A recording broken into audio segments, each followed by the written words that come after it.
Hey, everybody. Welcome back to another FEM Talk Tuesday. I think I surprised she Yes, you did. brought her in the beginning, but I'm just here to prove a point here. We are the two single women on the show. So I figured I would just bring us up together. We are talking about Black love tonight, and the three married couples are here with us. We have three married couples, two of which you already know, who are the Yes. other two beautiful ladies of Fem Talk, which we will bring in right now. And then we have special guest couple waiting in the background, which we will bring in a little bit later them, everybody. So we're talking about Black love. You guys know I love this subject, and Melissa and Lamont, my absolute favorite couple on the planet. So Yeah.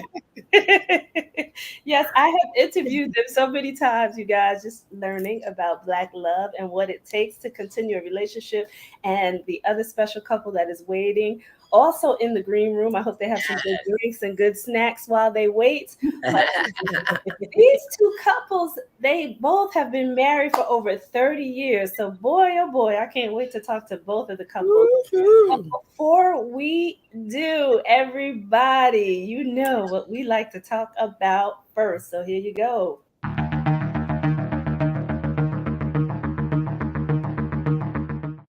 Okay. Hot topic. So, Brandy, take away the hot topic for us today. So I was scrolling through things, and Russia has extended Brittany Griner's detention again, and there's like no real explanation as to why. Yeah, I think it's like more of a political move at this point, but Right. like Or smoke and mirrors again. oh, Yeah, it's Just totally listen to political. this I while have we no do all idea. this.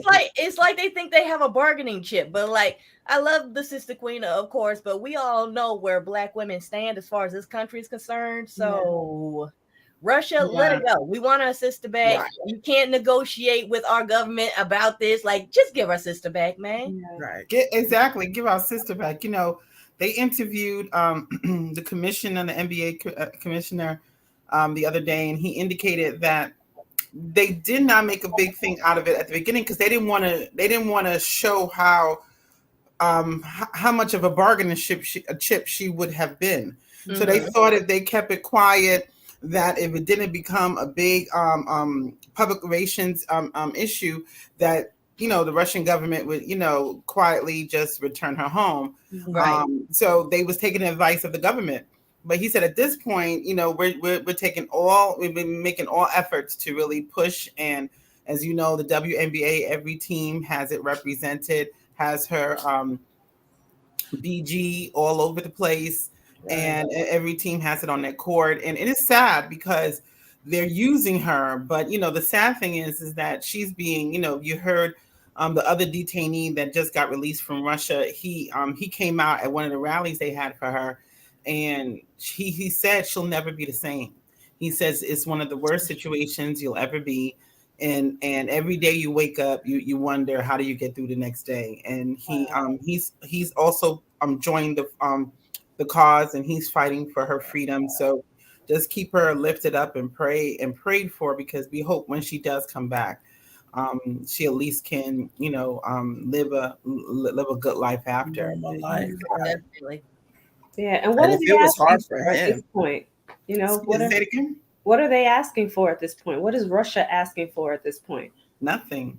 They're just being well, assholes. they don't want to give her. Do they give her an actual sentencing, like a time? Well, no, that's the because we've banned them, we've taken their money, because of the war. She's a bargaining chip. She's a bargaining chip. That there is a pretty high level Russian detainee we have that they feel that would be at this point, now that they're seeing that she's a big trade. It just sounds.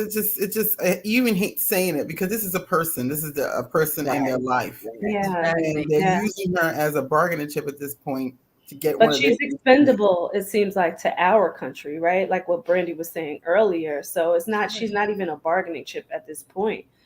If they're not saying that they're gonna do the trade, right, of this No, Russian. they're not negotiating. There's no Yeah, negotiations happening. yeah, it's horrible. Behind the scenes, our government is trying their best to do something about it, but obviously we don't know all the details. But Right. Yeah. her wife was on Good Morning America with Robin Roberts, and she was also has been quite quiet because they didn't want to make it worse for her, Mm-hmm. Brittany. But she says, what do you do now? And now she has the opportunity, although she still can't speak of the details. She's letting everybody know they've been fighting and continue to fight for her to come back home. Good.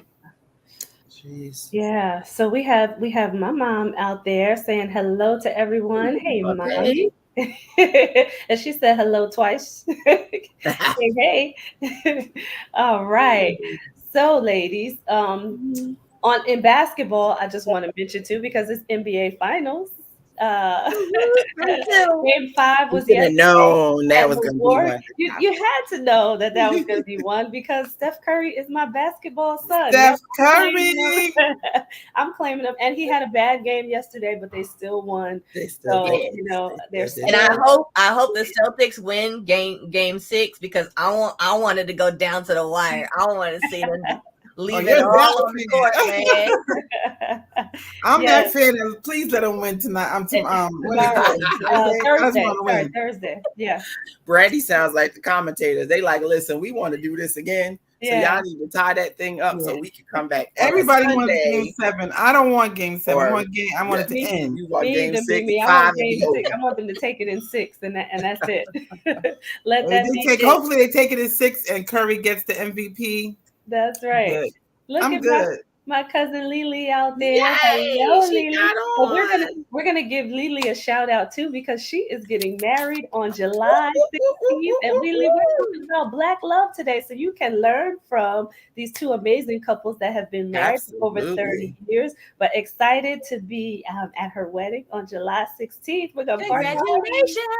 celebrate her and Ray. Yes, Yes. absolutely. So without further ado, Mimi, Let's first get in it. give us a summary of your wonderful marriage and then also introduce our amazing guests that are waiting backstage. Yes. Awesome. Well, let me introduce my first guest. Come to the. Oh, is that what we're doing? He was in the shadows. This is my honey bunny, my boo boo. My love for, we're married 32 years, so my love for 34 years. Wow. My love for 34 years. Hello, Mr. Lamont Simmons. We are still truly in love. We still are that couple that hold hands, get those butterflies in the belly, all that kind of stuff when we're together. 32 years later, they're still fire. We love it. Yes. We love fire. Yes. Absolutely. And waiting, let me introduce and you said your favorite couple. This is my favorite couple, Charlene and Joseph Blunt. We have known them for, oh my God, as old as Abby and Nicholas are. Right? At least 25, 24, 25 years. They heard about, we decided, wow, in our 7th year of marriage, we decided to have a Valentine's Day party. And we invited all these couples. So they heard about this thing the next year, and she ran up to me and said, I got to be a part of that. Yeah. And that's how we met. That's how we became best friends. They are not just friends. They are family, brother and sister. Exactly. And there are, and one thing, as we talk about marriage and keeping marriage strong, they are our accountability partners. Meaning when stuff is everyday stuff ain't ain't good, ain't happy like everybody else. There's good days and bad days, and when we have our bad days, that's the couple we call. So without further ado, we want to just love on and hear more wisdom from Joseph and Charlene. Yes, but before we bring them in, woo, and I love the introduction. Before we bring them in, we want to talk to the other married lady who is up in the corner there, Mrs. Brandy Johnson, whose husband is also on the side there as I got well. So three. tell us, Yes. hey, Brandy. All right. So tell us, give us a summary too, Brandy, of your marriage as well. There you go. Constantly changing and growing. This man amazes me just about every day that he gets up and does his thug thizzle. And yeah, we just get the chance to look at two experienced couples, more experienced couples, and I'm excited about that. They got about 2 decades on us, but we got a solid decade in ourselves. All right. That's right. That's So right. I love it. I love it. So we're gonna bring in Shar and Joe. All right. Woo-hoo. Hey. Welcome, welcome. Yes. So Yeah. before we get started, we're just gonna welcome some more people in because we have, I believe this is the beautiful Jamie Lane as the Facebook user here. Jamie! Yes, we have Laura here. So everybody is coming to get some great information about Black love. And I'm going to switch us around. I'm going to put Joe and Shar and Melissa and Lamont up at the top as well. Look at you living this piece up here, Tracy. I know. Miss Techie. Yes, look at me. Look at me. All right. You guys know how we do behind the scenes. It's a whole lot going on. Whole lot.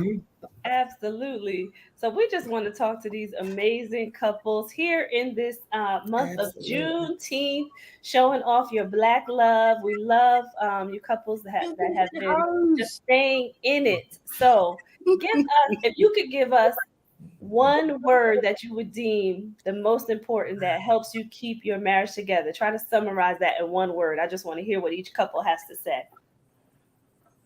Let's go across the top. Yeah. Let's go across the top. We'll start with we'll start with Melissa and Lamont, Okay. and then we'll go over. Okay. So across. Communication. All right. Commitment. All right.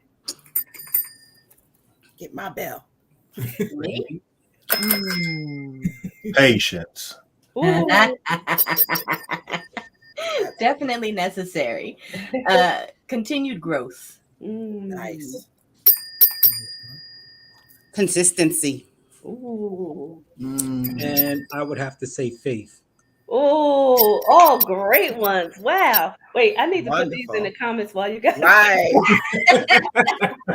This is Good. good. Flash You know, on the screen. That's right. That's right. Yeah. So listen, if you had to tell, some intending couples out there, something that they needed to know before getting married, what would each couple say? And we're gonna go the other way now and start with Shar and Joe. So repeat the question. Yes. I was gonna say, what would you tell like intending couples, something that they need to know before getting married?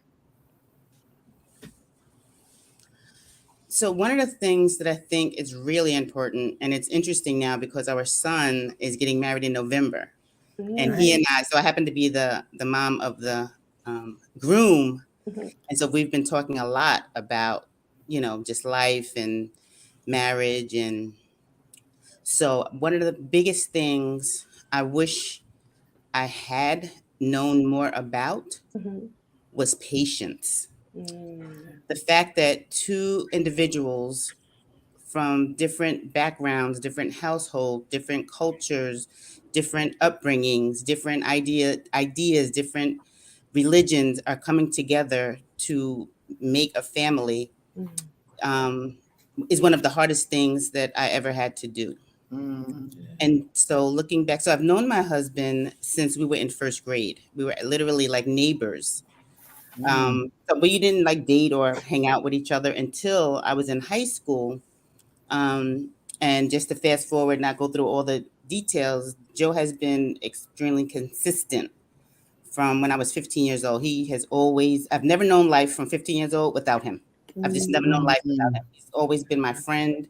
He's always been my biggest cheerleader. He's always just loved me no matter the size, the situation, my condition. He's always been that constant, like for real. And so I'm very proud and honored to say that we've been married 32, but I've known him since I was 15 years old. I mean, I've known him since I was like 5, but Mhm. I was 15. You really know him? Wow. I recognized, recognize him as a friend, and that's really all we were. Didn't know we were more, but I would really say they have to be patient with each other. They have to learn and, be flexible and, forgiving, empathetic. Yeah, that's huge. Just patience, because Yeah. you're not going to think alike. You're not going to, you just patience. Yeah. And I just want everybody to think about something, because we're going to go to all of the couples, but you just put this in my mind too, Shar, like just how to get through all of those things that you mentioned, because you just threw out a lot of it, like just the differences that the two people have when they come together as a couple, when they're dating, how to get through all of that even before like saying we're going to unite, in marriage. So just think about that. We're going to pin that for one moment, because I want to hear from now Brandy and Maurice on just what they would tell that intending couple. I want to say the real work begins after the wedding. There you go. Hmm. There you go. Wow. Mm-hmm. If I would, only thing I would have to add, when you start down that road, going clean. Any issue that you have, whether it's who calls shots or how late you stay out or who you spend time with, your friends, your buddies, going clean, going with a clean understanding of expectations. Don't bring any baggage, any hey baby, I'm sorry about that. Just going the right way. Yeah, that's good stuff. You guys are, ooh, this is good. All right, Melissa and Lamont. You go first. Well, one thing I tell a lot of people who are getting ready to get married is I tell them that you get out of it what you put into it. Okay. If you put in good, you're going to get out good. If you put in bad, you're going to get back bad. So focus on putting good things, positive things into the marriage once you're married. Yeah. Good. That's good. I mean, I would say, similar to what Maurice said, manage your expectations. So many couples go into expecting things that they never even talked about. Expecting, things to happen that was never even discussed. If it be children, if it be who's doing what, how much money you're making, and they never have these discussions. So there's these false expectations that people aren't meeting that you never even talked about. Right. So to me, is manage those, figure out what your expectations are. I expect you to do this, that, and other thing. So at least you have, you start at the same playing field when you go into the relationship, so that, whatever you was expecting, at least you can start there because you talked about it. That's good. And we had, this is some good stuff, and you just gave me another question too. But Jamie Lane out there says her partner and her are also friends first, and they enjoy each other's presence and conversation. I love that, Jamie. Love that. So if we could double back now, because Shar had me thinking about how you get through those differences, be it religion, be it having kids, be it family backgrounds, and family history, right? Some of that history and how you were raised, and how do you get through all of those differences, even if you do, right? If you do, how do you get through? Well, I think it's what Melissa said. It's communication. You have to talk all these things through going in. We didn't at first, so our first 7 years was rocky at best. So, but once we finally sat down and had a conversation with each other, we were able to understand each other a little bit better. What was expected, how I was brought up and how she was brought up was totally different. So I had a different mentality. Yeah. Let's just say that I had a different mentality than she did, but it took a lot of talking with her and a lot of coaching from her for me to get me on the right path. So communicate, like you said, communication. I always tell her that now. Communication is the key. I just want to piggyback on what Lamont had just said about communication, because again, we're all raised differently, through our parents, you know. And I think that when we come together as a union, there's different things that we need to work out. And I think the biggest thing would be communication. One of the things that I think are stressors in a relationship is when the communication breaks down. Right. Once we know that the communication breaks down, is I believe that we need to talk and say, hey, look, you're not the enemy. We know who the enemy is, Okay. and she's not that. She's my friend. She's my best friend. Mm-hmm. If there's anyone that's going to lift me up, if there's anybody that's going to be there when the chips get down, is going to be my other half. That's good stuff. Yeah. You know, when you all touched on a little bit of this, that expectation thing, and it makes, and I, of course, I'm single, I'm thinking and listening about how I move in relationships. And it's easy to forget to verbalize and communicate the expectations, because you think that it's going to diminish this fantasy, or the reality of the conversation is going to take away from that euphoric feeling and the ooey gooey feeling. And I don't want to talk about it because I don't want to mess up this way that I'm feeling now. And then it goes on, and then it you have all these, and I'm saying this because this is what I do and try not to do now, but you have all of these, I expected him to be, I expected him to do, and he didn't even know that I expected him to do and be, and all these things, because you never said. Yeah. That's good. That's good. Yeah. It's right there. She when you said it. I'm sorry. No, I just was going to say, but Melissa, I was just going to say, one of the things I've learned is that unmet expectations or unmet needs leads to resentment and anger in any relationship. Yeah, Definitely. And so, if we can still keep communication at the top. Like, I think if we have not created a safe space within our husband and within the wife to be able to express clearly and truthfully and authentically what we really need, then we may be afraid to communicate the real need.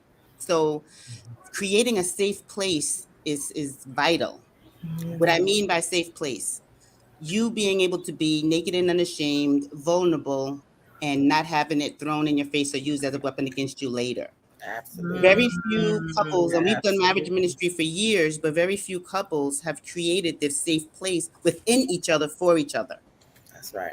With my husband, and I can talk about it because we've created safe spaces, and I can't, other than me being vulnerable with my bestie, because she know everything. My husband he's really a soft place for me to land and a safe space for me to talk about what hurts me, my desires, what I don't like. Like, we talk about hard stuff, and even if we not like 100% in agreement about hard stuff, and we'll yell and we'll have intense fellowship and all that kind of stuff, but then we're able to come back. But we've learned from all that stuff, how to be a safe place for each other, and not to throw stuff in our face after we've shared some vulnerable stuff. I don't want to hear it in the next argument. Yeah. I love that you said that. And I love that you said fellowship, even in the arguing. That's so good. Yeah, that's so good. That's so good. So now, if we could identify some of those differences, communication, obviously you guys are all saying that communication is so key. But if you could identify maybe top three things that couples need to talk about before they actually join together in holy matrimony.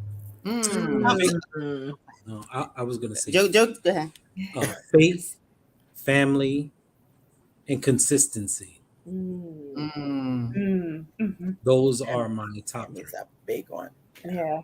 Faith, family, and consistency.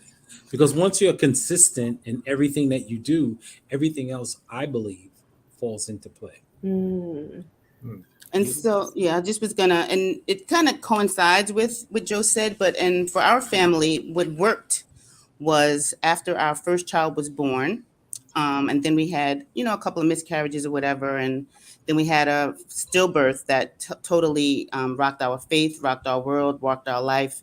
And we kind of we didn't know nothing, like at the moment our daughter died, because it wasn't supposed to happen to us. Okay, so I want to talk about just the financial decisions to make. I've always worked. I have a master's degree in special education, so I never not worked.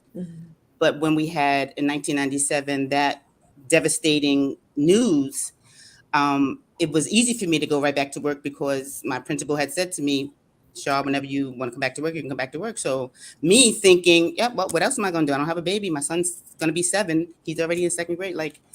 But thank God for this principal who knew me and asked me, what does your husband think? Does he want you to come back to work? And me thinking, businesswoman, spent all this money on my education, really good at what I do, excellent. I said, oh, I didn't even ask him. So meanwhile, up to this point, we were 2 family income. Not that we had like financial goals. Finances were never an issue for us. And I wasn't concerned.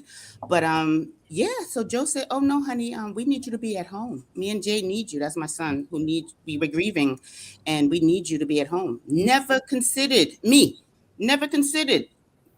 that.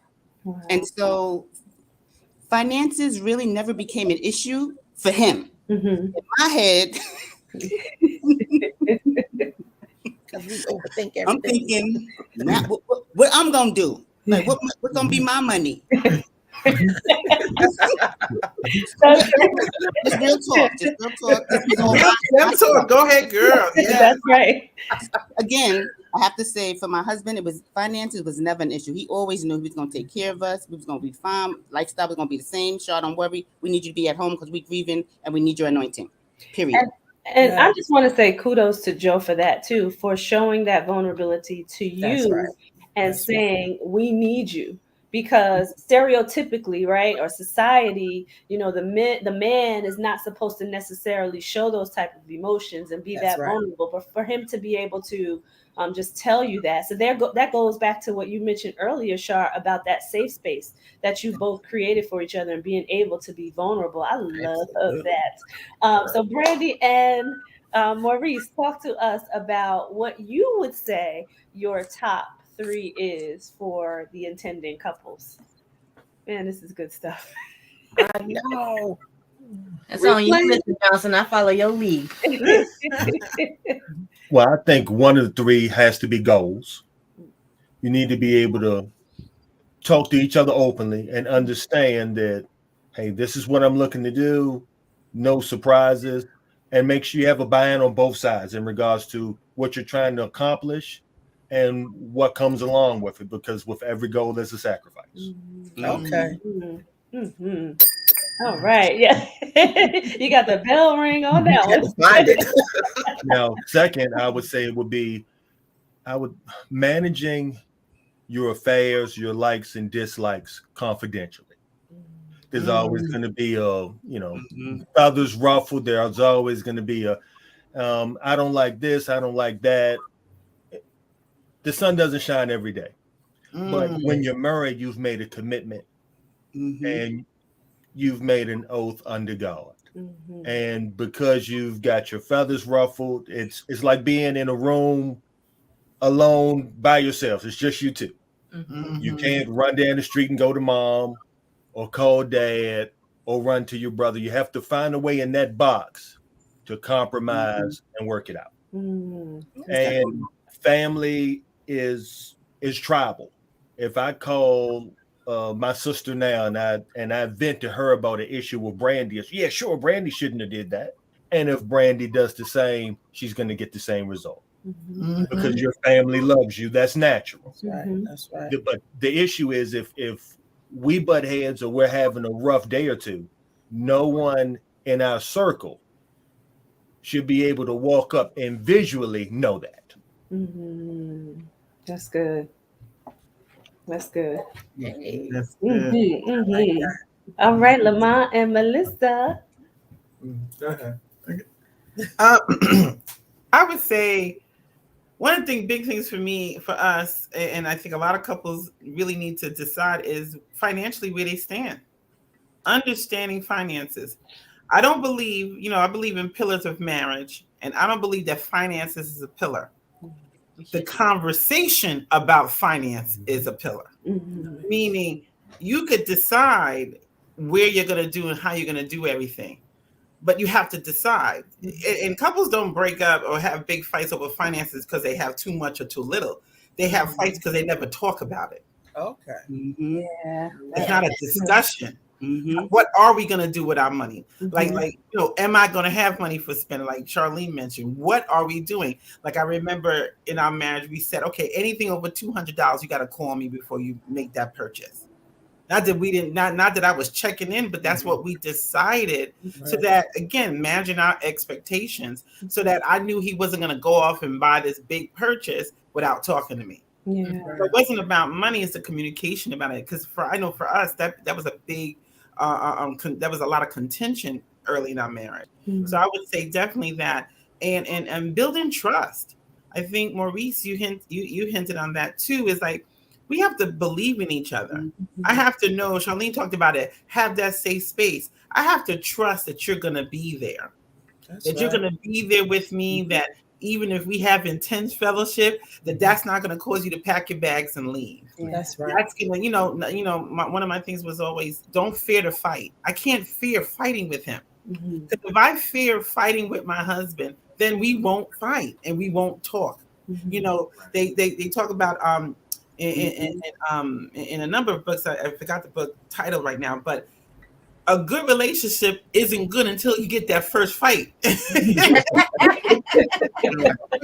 to that first, now you got a relationship. And that's with marriage and friendships and all of that. So you fear fighting because you can't trust that he's not going to walk away or she's not going to walk away when you have that fight, then that's the problem. You can't fear that. You have to be able to hit those big topics, head on, and even the little ones. I'm a big believer in sweat the small stuff. Sweat it. Because if you sweat the small stuff, the big stuff is going to be easy for you to get through. Yeah. And not allowing all those small things to fester, right? Like they just they're small until they start coming together. Right. And when you knock out those small things, you kind of is like almost like practice. So you're knocking out these small things. So when the bigger things come on, you say, "Oh, you know what? I can tackle this now. I take care of all these other little things. I can tackle this now." That's right. So you don't let those little things fester. Not even that they become big, but they just be nagging at you. They just like termites. Like that one thing that sets you off that's insignificant. Like you were thinking in your mind, like I told him like 4 or 5 times. And then you turn the corner and see that one thing out of place, and you ready. Right. 4 5, just for no reason other than the fact that you're not speaking on what you're feeling. That's right. Yeah. But one of the other things that I say that you always got to be there for each other. No matter what's going on. I try to let Melissa know, and I show her that no matter what's going on with her, I'm there for her, good or bad, professional or private. Nice. I'm going to be there for you for whatever you need. And, I'm going to open the car door for you. And if you need me to come to your job and beat somebody up, I'll do that too. No, I'm always. I can flip real quick. Love that. She knows that I will be there and I will do it. That's like the ultimate, let me say this because, and we didn't talk about this, but again, I believe Maurice mentioned it a little bit. We come with baggage. So the baggage we come with, if you now, even in a little way, don't address the baggage and your mate don't help you through it. Like abandonment was a big issue for me. So him talking about showing up for me, that's huge. That's huge.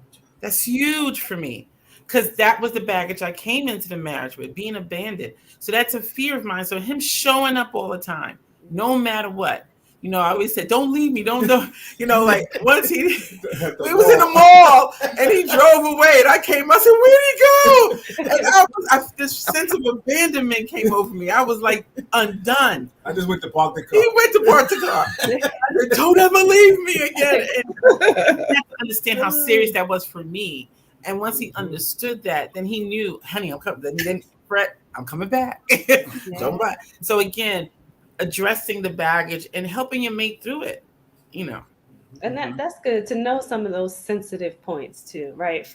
Of your mate, so that you can be there for them through those whatever it is, you know, whatever those issues are, but talking those things out and knowing what they are so that you can be there for them. It's almost like the love languages, right? That's just a part of it, really. And how to address that so that you can move forward. So we've got all these comments coming in. Everybody loving this conversation with these couples. People don't understand or know their own baggage to discuss it with another human. Okay. So this brings up a point. Thank you, Jamie Lane, for that, because what work does a person need to do on themselves before they, you know, accept another person into their life and try to get into a relationship? Ding ding ding. I could speak from experience, because this gentleman right here had to help me become more aware of the actual world around me. I would be bumping around. I go put gas in the car. I'd be walking through the store, and I wouldn't be paying attention to whose eyes are on me. Now, when he first started teaching me these things, it seemed like he was just being mean, because he didn't know how to word it in a way that I wasn't like, you're overreacting, you're doing this, you're doing that. When in all actuality, that's his way of showing that he cares without being too soft about it. So it took me a little while to understand that he was showing me the level of care that he has for me in a way that I wasn't familiar with at that time. But now it's like, it's an unspoken thing. Like, this dude is my protector. Like, he asked me, he walked into the office, he said, "Why you got the piece in here?" I was like, "Because you wasn't home. I had my backup." Go ahead, He's my protector, he's my provider, he's my partner in all things, whether it be finances, dealing with family madness, and y'all know about some of that family madness. You know it truly is madness. If it wasn't for the lessons that he's taught me over the years, I don't know how I would deal with my family shit. And that's a great point. That's a great point. When you compliment each other in that way too, to be able to say, I'm learning. And that's another thing. I'm learning from my mates, right? People think that, you know, they're coming together, and as a 51-year-old woman, right? I think I know everything, right? But now I'm in a relationship, and boy, oh boy, I don't. I don't. But I think people need to just realize that you can learn from that other person. You can just take things from, you know, what they have experienced in their life and bring it together. So just thank you for that too, Brandy, as well. I mean, listen, you guys are on fire tonight, learning the love language. Everybody is like, if you guys, all the comments are in the screen, but the hearts and the likes are going bananas. Crazy, they are loving what you're saying. They're probably living what you're saying, because you don't get to hear it often. Yeah. You know, and that's the other thing too. Ladies, don't. When a man seems aggressive with what he's trying to teach you, figure out what it is how it is that you need to hear it in order for you to receive it, and communicate that. It took me a long time to understand why I kept fighting him at every turn when he wasn't teaching me anything out the way. It was just the way that I was receiving it. It wasn't him. It took me a long time to realize, like, he wasn't being mean. He was legitimately concerned for my safety. He saw that people would use and abuse me because I was too nice at one point in time. Now I'm still extremely nice, but I choose who I can do that level of nice with based on what he's taught me over the years. I love that. I'm with you, Brandy.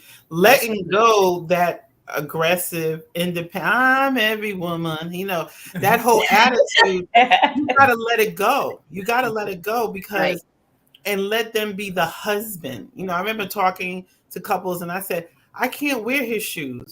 he has a different shoe size. Mhm. And he can't wear mine. If his shoe is the husband, let him be the husband. Right. Because mine is the wife. Mhm. And we define that in our relationship.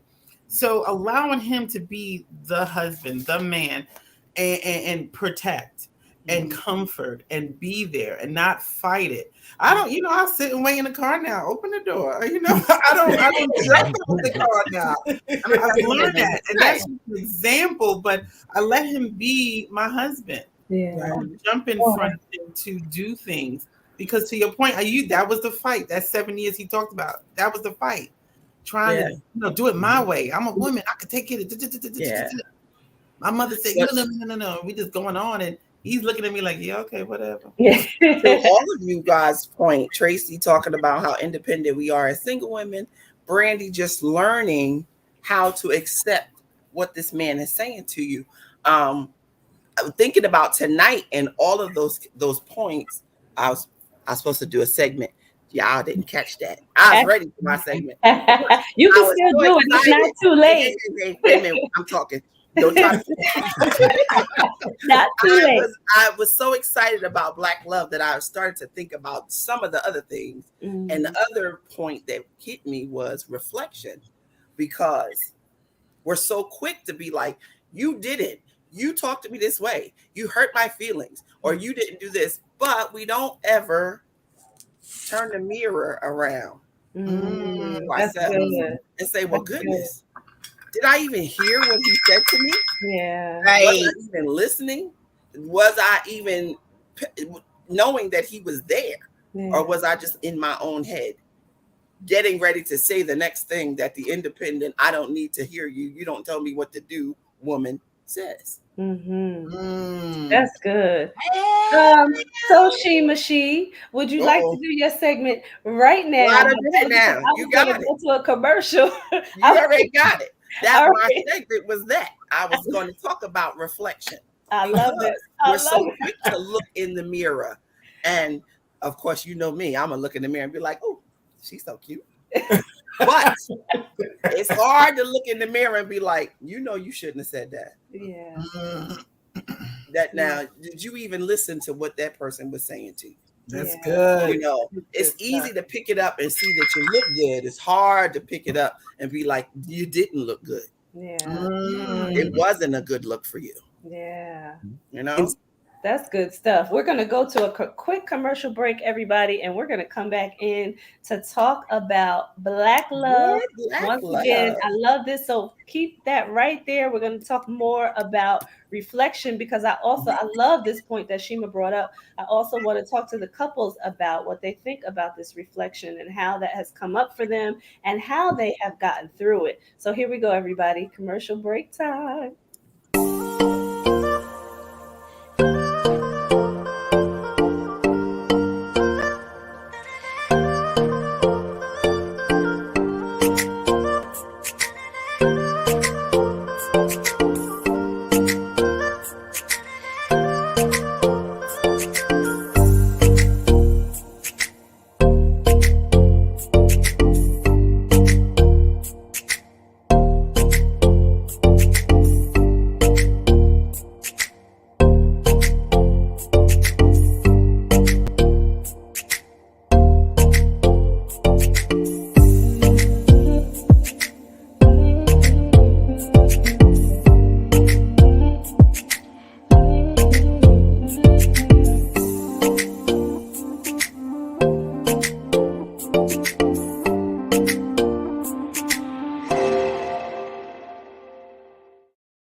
Hey everybody, we are back, and if you were paying attention and watching us, you know that there have been some great information shared here from these married couples. And before we left, Shima She brought up a great point about reflection. So we are going to bring all of our couples back in, because we want to talk about this reflection. A beautiful couple. Yes. So talk to us about reflection, everybody. Let's start with the couple in the middle, Brandy and Maurice. Talk to us about reflection, and then we're going to ask the other couples as well. Reflection is when I look back at where we started versus where we are now. When I'm having those hard days, I always know that we're not only making progress, we're Nice. making quantum leaps. It's going to change the face of our family for generations to come. And even when we're having our tough days, when certain stuff going on just doesn't make sense, because when you involve other people, it's like anything can freaking happen, and everything does freaking happen. Mhm. So, like, there are days that he walks in, and because I know him, his demeanor so well, I don't have to say nothing. He don't have to say nothing. I know he's had a rough day. So it's a foot bath, and do you need some CBD cream on your neck to loosen up? You need some ice Really, cream. really. You need a cigar and whiskey. That's all right. We all got them. We all got Yeah, them. yeah, that CBD cream, she put me out there. I didn't know she could put me out there. They do that to us, Maurice. Yeah, They do that. I'm getting old quick. It happens. What's your take on reflection, Mr. Johnson? On reflection, I do a lot of personal reflection and thinking back, let's say 15, 20 years ago, where I was, whether that's financially, headspace, down to what I used to do for fun, the type of people I used to hang around with, and looking at it now, the bar you may set 5, 10, 15 years ago may seem, I guess, very, very normal, very unexciting now.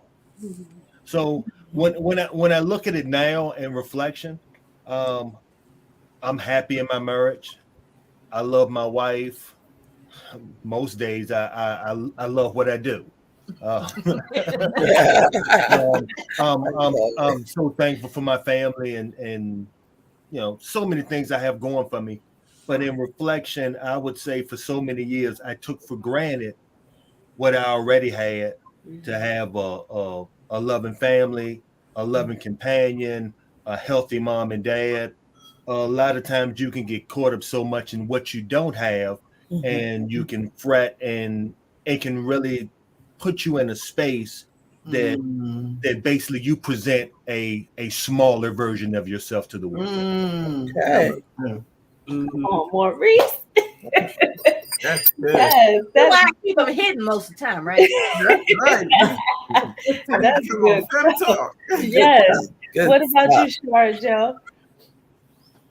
You We're said, talking about reflection. oh, Sean Joe. Mm-hmm. So, so let me just say this. In 1997, when our daughter passed, and I heard my principal ask, what did my husband think about me returning to work? Honestly, like, all joking aside, I had never ever even considered asking Joe, what do you think about me going to work? Because what did it? I need his opinion. I need his permission. Mm. In my head. And so I'm glad I did. I was obedient. And what he said to me shocked me, totally knocked my helmet off, because in my head, the trajectory of my life, what was it now? What was it going to be now? And so reflecting back to those moments, I do remember some of the pushback I think I felt internally, because I knew and I heard what he said in my head. In my heart, I was grieving too. And I felt like I needed something to do, since my son was already 7 and in school, and Joe was working full time. So that meant I'm going to be home by myself. Like, okay, so what I'm gonna do? And so talking about it now and reflecting, so fast forward, here we are 32 years later, and it's been like 25, almost 26 years since the death of my daughter. I am so grateful for my relationship with my Father in heaven first, because it was during those times that my time with him was so intimate It was so personal. And I was able to cry out from a place that I didn't even know existed in my belly, the womb of my despair and my hurt and my grieving. And I'm today so grateful for the time that I took to spend with him and learning how to be a wife that was at home taking care of her family. I didn't know how to do that. But the good Yes. thing, And the good thing about all of this is the blessing of what we see of the future that we have established together of our children. That's right. When my wife had stayed home and did her part, I was out there doing my part. So it wasn't like it was one sided. We both was doing our part. And actually, now that we're 32 years in to our marriage, we're seeing the fruits of our labor of what we did to accomplish, to have a captain, Jeremiah Alexander Blunt, to have Abigail graduation, last year from what's that called? SUNY Westbury. SUNY Westbury. Yeah. Right. But And can I say something too? Because God led Joe for Joe to lead you back to him. You see how that works? I, I so mean, so when Joe's sharing, like in between me speaking, mm, I remember my struggle. Like I said, Joe was never concerned about our finances or how we were going to live or anything like that. And at the point where I was trying to figure out, like, okay, now who am I? Okay, we sat and spoke. So we decided as a team, we call each other teammates, like we're team players. So we decided, we actually sat down and talked about me staying home. So yes, I had to ask him, oh, honey, what do you think about me going back to work? And then he said no. But we needed to talk about it because, let's talk about it. And this is real. And this is what I love about him. We've talked about everything. And so when we decided, yes, Shaw, you're going to stay home. No, I'm not quite sure what that's going to look like for you, but don't worry about blah, blah, blah, blah, blah. Just take care of the kid, just take care. And it wasn't until a year or two later that I got pregnant with my daughter. But a lot of people need to understand that when you discuss your issues or whatever you need to discuss with your other half, set your goals, period, and do not waver in anything. Don't waver because God is telling you something and you just follow his direction and his leadership. yeah. And he will not. I mean, I can tell you some stories, but we'll be here all day. but I say that to say you keep your faith up no matter what the situation is. That's right. No matter what the situation is, even if you have to talk and minister to yourself, you because the battle is up here. Yeah. A lot of people don't realize where the battle is. That's right. You have to know. It's just a knowing. It's a spiritual insight. It's a spiritual knowing of where the battle is. Yeah. Understand where I'm coming from. Yeah. I'm not trying to minister to anyone in this group, but you got to know where the battle is. Yeah. And it is here. Yeah. That's good. That is good. If I could finish our part by just saying that the power of agreement, Joe and I, and God being in it, the power of agreement created the life that we have today. That's right. No, we didn't understand. No, we didn't know how, especially me. I'm talking for me. Because he seemed like he was confident with the whole, Shaw, yeah, we stand home and take care of us. And I wasn't until today. I mean, I'm good now. But just the fact of what he said, this is his faith and the goal, and this is what I heard God say, and this is what we're going to do, and we're going to be fine. He kept saying that to me. But the power of agreement on everything that we've done. I mean, I was so intent on going back to work because I'm a teacher. And so every September I say, so honey, so you think it's time yet? So what do you think? I remember after being home maybe 10 years, after 10 years of being home, taking care of the family, whatever, doing my little stuff on the side. Don't ask no more. He finally said, so wait, so you're not happy? Like, I'm not taking care of you well? Like, why are you going to go to work? I mean, aside from the kids saying, well, Mom, if you go to work, what's going to happen to us? So I'll just end with that. The power of agreement has allowed us to live this life that we have today, which is amazing. That's wonderful. He will not give you more. You got to understand something. He will not give you more than what you can bear. So when you're taking on a responsibility, he is going to be there with you no matter what. Yeah. That's good. No matter what. That's good. Even if you got to minister to yourself. Yeah. There you go. That's good. So we are like 3 minutes out. So it goes by so quickly. It does. But I want to give Melissa and Lamont the opportunity to close us out and give us their last. 3 minutes. You got 3 minutes. I'm gonna give him the 3 minutes. Close us out, baby. So you know, what I reflect on is pretty much something like what Maurice was talking about earlier, and just reflecting on where I was coming into this marriage and where I am now. And my bar was real low. You know, I don't even think there was a bar up on way back in the day. I didn't think I had a bar.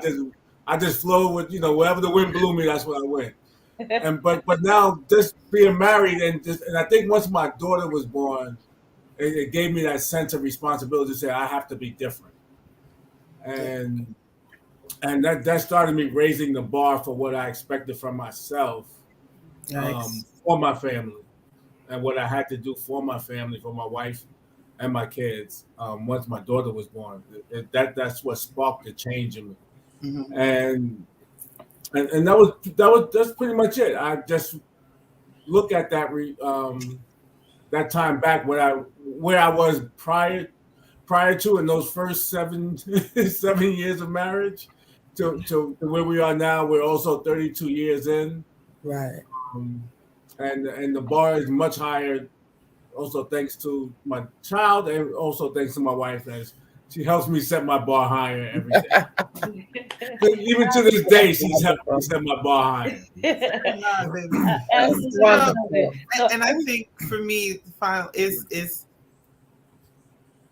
being humble. Mm-hmm. You know, I'm not always right, and being willing to say I'm sorry, honey. Yeah. And I'm sorry.